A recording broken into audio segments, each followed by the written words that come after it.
Hello, in this video I'm going to show you how to update your firmware on Philips HomeRun 5000 series.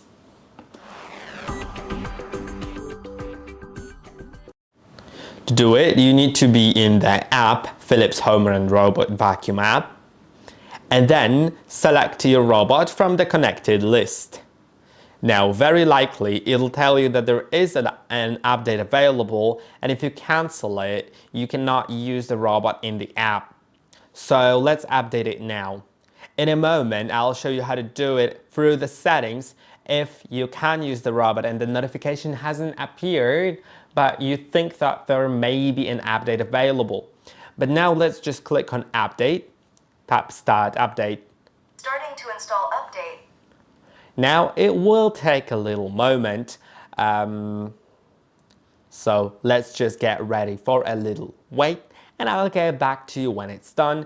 The robot may restart during the update.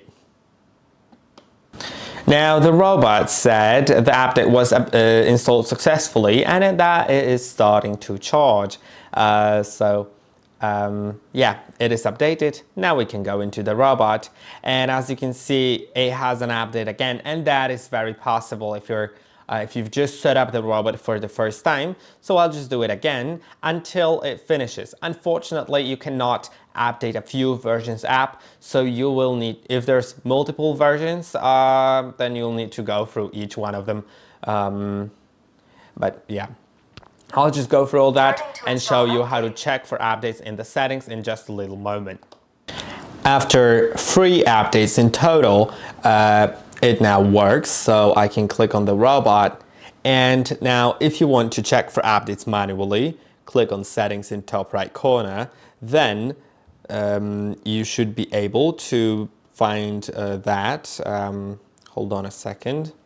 Okay, sorry, on the main page of settings, main page of the app, go to Profile, Robot Updates, and click on the robot. Now it'll start checking for the update, and as you can see, it says no update available.